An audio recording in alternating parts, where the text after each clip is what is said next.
देख रहे हैं दिल्ली तक। मैं हूं आपके साथ अनुराधा तंवर। दिल्ली का मेयर चुनाव जीतना किसी जंग जीतने से कम नहीं है, ये बात आप अब तक बखूबी जान गए होंगे, क्योंकि मेयर चुनाव को लेकर जिस तरीके का विवाद पिछले तकरीबन 1 महीने से हम लोग देख रहे हैं, वो विवाद थमने का नाम नहीं ले रहा है। चुनाव हालांकि 6 जनवरी को होने वाला था। उस दिन चुनाव के लिए सदन में तमाम विधायक पहुंचे थे, पार्षद जो है वो पहुंचे थे, उसके अलावा सांसद भी पहुंचे थे, लेकिन बावजूद इसके वो चुनाव अटक गया और अब 24 जनवरी को ये चुनाव होने वाला है। लेकिन मेयर चुनाव कैसे जंग का अखाड़ा बन गया? क्यों हम ये कह रहे हैं कि मेयर चुनाव जीतना किसी जंग जीतने से कम नहीं है, वो भी तब जब आम आदमी पार्टी के पास 134 पार्षद हैं।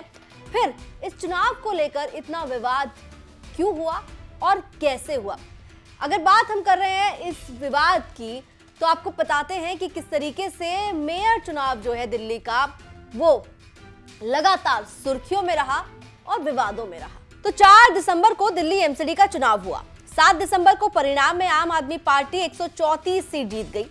26 दिसंबर को आम आदमी पार्टी की ओर से डॉक्टर शैली ओबरॉय ने मेयर और आले मोहम्मद इकबाल ने डिप्टी मेयर पद के लिए नामांकन किया। आम आदमी पार्टी की ओर से स्टैंडिंग कमेटी के सदस्यों के लिए सारिका चौधरी, रमिंदर कौर, मोहिनी जीनवाल और अमिल मलिक ने नामांकन पत्र भरा।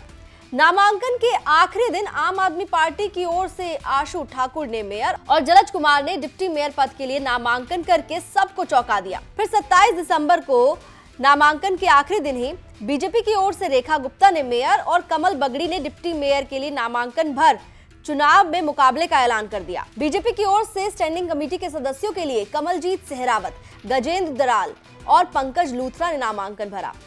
वहीं 4 जनवरी को एलजी ने बीजेपी के 10 नेताओं को बतौर एल्डरमैन नियुक्त किया, जिसको लेकर आम आदमी पार्टी ने आपत्ति दर्ज कराई। एलजी ने बीजेपी पार्षद सत्या शर्मा को प्रोटेम स्पीकर नियुक्त किया। इस मुद्दे पर भी आपने एलजी समेत बीजेपी को घेरा। 6 जनवरी को चुनाव से पहले आम आदमी पार्टी की ओर से आशु ठाकुर और जलज कुमार ने अपना नामांकन विड्रॉ कर लिया, वापस ले लिया। फिर 6 जनवरी को सदन में पहले दिन मनोनीत पार्षदों की शपथ को लेकर आम आदमी पार्टी ने हंगामा शुरू कर दिया। सदन के पहले दिन आम आदमी पार्टी और बीजेपी के बीच जमकर नारेबाजी, हंगामा और धक्का मुक्की होती रही और चुनाव स्थगित हो गया। अब 24 जनवरी को एक बार फिर दिल्ली के मेयर, डिप्टी मेयर और स्टैंडिंग कमेटी के सदस्यों का चुनाव होना है। बेईमानी करके भारतीय जनता पार्टी एमसीडी में कब्जा करना चाहती है। दिल्ली वालों ने जो मैंडेट दिया है वो आम आदमी पार्टी को दिया है, मेजॉरिटी हमारी है। एमसीडी में सरकार हमारी यानी कि आम आदमी पार्टी की बननी चाहिए, मगर जिस तरीके से एलजी साहब ने बेईमानी से प्रोटेम मेयर को लगाया, बेईमानी से भारतीय जनता पार्टी के कार्यकर्ताओं को एल्डरमैन लगाया, बेईमानी से अब वो चाहते हैं कि ये जो एल्डरमैन है ये वोट डालें, जो कि संविधान के अंदर वर्जित है, डीएमसी एक्ट के अंदर वर्जित है, तो वो हम नहीं होने देंगे। धक्काशाही से, गुंडागर्दी से, बेईमानी से भारतीय जनता पार्टी को एमसीडी पे कब्जा हम नहीं करने देंगे, चाहे इसके लिए हमें अपनी जान भी देनी पड़ जाए। ये हम कांग्रेस नहीं है जो हम बीजेपी से डर जाएं और हम सरेंडर कर देंगे। हमारे लोग इनसे लड़ेंगे और अपना हक छीनेंगे। आज बीजेपी आपके 134 पार्षद जीत कर आए हैं, आपको डर किस चीज का है? डर उनको सिर्फ एक ही चीज का है, जिस दिन मेयर पद का नॉमिनेशन हो रहा था उसी दिन उन्होंने अपने 2 नॉमिनेशन भरवाए और उन्हीं के 2 पार्षद चुपचाप कोने में जाके अपना नॉमिनेशन भराते हैं, मेयर के लिए भी डिप्टी मेयर के लिए भी। जिस दिन 2 नॉमिनेशन आ गए थे उसी दिन उस पार्टी में 2 फाड़ हो गया था। ये पार्टी उसी दिन टूट गई थी जिस दिन 2 नॉमिनेशन आ गए थे। अपने उस टूट को बचाने के लिए, अपने उस हार को बचाने के लिए उन लोगों ने सदन में गुंडागर्दी की, जो हम सबने टीवी पे देखी है। तो आज अरविंद केजरीवाल को हम ये चेतावनी देना चाहते हैं कि आप हमसे मत खेलना। भारतीय जनता पार्टी के कार्यकर्ता आग के बराबर, उससे मत खेलना।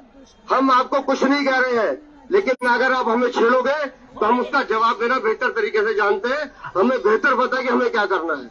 तो नगर निगम के चुनाव से लेकर उसके परिणाम और उसके बाद नामांकन मेयर पद के लिए, डिप्टी मेयर पद के लिए, स्टैंडिंग कमेटी के सदस्यों के लिए जिस तरीके से हुआ, उसके बाद एलजी की ओर से एल्डरमैन की नियुक्ति हो या फिर प्रोटेम स्पीकर की नियुक्ति हो, उसको लेकर जो हंगामा हुआ, जिस तरीके से विरोध दर्ज कराया आम आदमी पार्टी ने, और फिर 6 जनवरी को जिस दिन असल में मेयर का चुनाव होना था, उस दिन जब पहले मनोनीत पार्षदों की शपथ होने लगी, तो फिर आम आदमी पार्टी ने जिस तरीके से सदन के भीतर हंगामा किया, नाराजगी जाहिर करते हुए नारेबाजी की, और फिर दूसरी ओर से यानी कि बीजेपी की ओर से भी उसी तरीके से हंगामा शुरू हो गया, और फिर धक्का मुक्की से लेकर जानलेवा हमले तक के आरोप लग गए, ब्लेड चलाने का आरोप लगा दिया गया। इस सब के बाद जो चुनाव था 6 जनवरी को, वो स्थगित होकर अब 24 जनवरी को होने वाला है।